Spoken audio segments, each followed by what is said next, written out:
writing a business letter, why do you have to change? So how you teach the written English is going to differ depending on the goals of your students. All right. Now let's look at the classroom.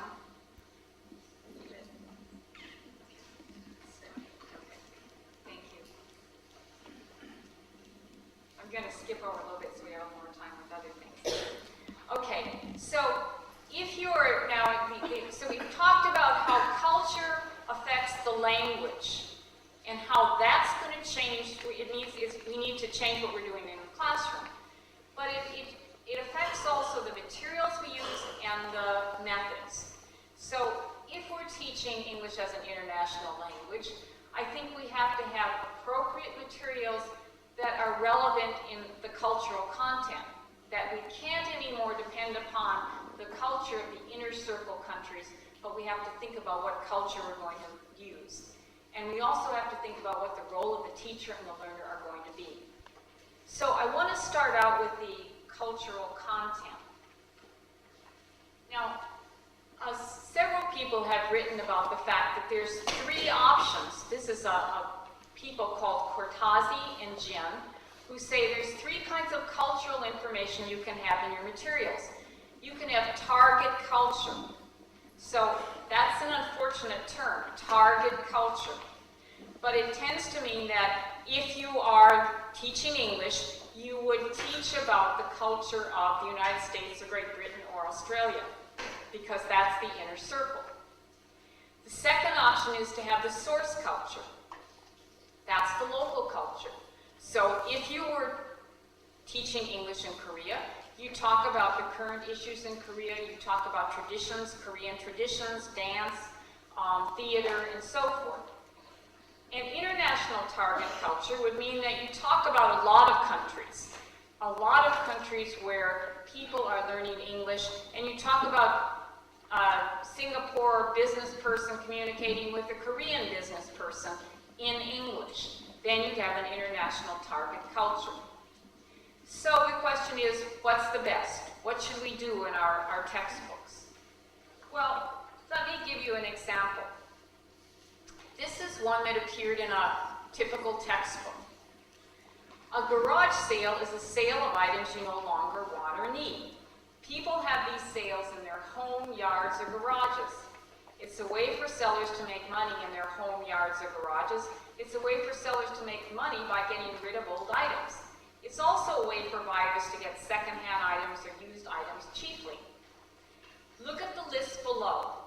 With a partner, decide which items you would want to buy new and which items you wouldn't want to buy second-hand. Write new or second-hand. Then discuss your answers with your classmates. First of all, notice that the beginning part is the content. It's the cultural content, talking about garage sales, which is typical of a lot of target cultures. In the United States, they're typical. The second paragraph really has to do with method, because it's saying we're not just going to read this, but this is what we're going to do. We're going to make sure that students get together with one another, and then they're going to discuss, first they do it themselves, and then they're going to discuss it with their classmates. So it's telling the teacher what the students are going to do.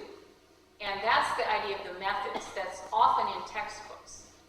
So then the exercise go on. Students are then asked to check the following items: cassette recorder, shoes, pots and pans, mattress, children's toys, a rocking chair, sheets, blankets, old records, jewelry, a toaster, a rug, underwear, a winter coat, and tools. All right. Now, if you are in some countries, a lot of this is going to be very puzzling for the teacher, perhaps, and for the students. I had a student once, a graduate student from Iran, and she told me that she had this textbook. It was assigned in the private language institute she was working, and so she had to use it. And she had never been to the United States. She wasn't really sure what garage sales were, and her students were very surprised. They had never heard of selling used items to get money. It didn't happen in Iran. That basically if you ever sold anything that you owned, it would be you invited people to your home and it was only certain people that came. And that you would never consider buying used anything like underwear or mattresses or sheets. You know, it would just be, how could you do that? So it became a rather puzzling issue. Now you could say, well, then it's target culture, don't use this at all. And maybe that's one decision you could make, and you could say, why do my students need to know about garage sales? On the other hand, you might argue, well, then it becomes a motivating factor. They learn about other cultures and what's done. That, you know, that's fair enough, but then you say, well, maybe they should learn about this, but make sure they learn about other cultures too, not just the inner circle. What I think might be a very productive way of dealing with it is to say, all right, this is what seems to happen, even if you don't know much about garage sales. This is what they say happens in the United States.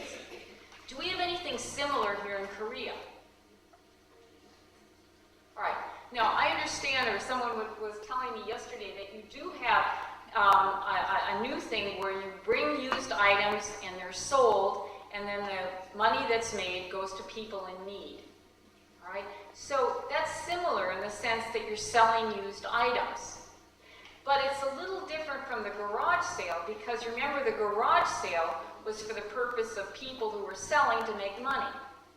So what you do then is you can talk about, all right, how is what we're doing here in Korea when we sell used items, how is that similar or different from garage sales? And so then what you get is your classroom isn't just, let's talk about garage sales. It's instead, let's talk about cultural differences of selling used items. And then you can compare and contrast different cultures. And if it's an international language, that's what you want to do a lot of, is just saying, okay, this is the way they do it here, this is the way they do it here. And then you can reflect and think about how what your own cultural values and ways of doing things are, and how that relates to other cultures. So there can be many reasons for using target culture, but so much of it is going to be people like you making decisions in your classroom about, all right, if I am going to include this, what am I going to do with it? And that's something that's going to be very different than just looking to the inner circle and saying, okay, we just got to teach about garage sales and everything else from the West and from the inner circle. Now, the other thing that makes a difference is what's the dynamics of the teacher and the student? Where do they come from? So let's look at the first triangle. In that situation, what you have is you have the target culture. You have garage sales. And you have the teacher, who's maybe Korean, that's the source culture, and you have the students who are also Korean. So what can happen? Well, similar to what I just talked about, similarly, what can happen is that the teacher can tell the students what she or he knows about garage sales, and then they can reflect on what you do here in Korea selling used items is different from the United States. That's possible. What may happen, though, is that there's something in the book, and one of your students may say, I don't understand that. I mean, tell me more about garage sales. And you may feel inadequate or embarrassed because you don't know anything more about garage sales. And I think that's unfortunate. There's no reason why being a proficient teacher of English means that you have to know about garage sales. I mean, why in the world does that make you a good teacher or not a good teacher of English? So that's the problem with that first, triangle up there, is what it may do is make teachers feel somehow inadequate. Now, the second possibility is that you've got the target culture, you've got garage sales, and you've got a teacher from Canada or Australia or the United States, the teachers from the target culture, and the students are Korean. So then the student says, all right, tell me about garage sales. And so what What the teacher from the United States does is spend 10 minutes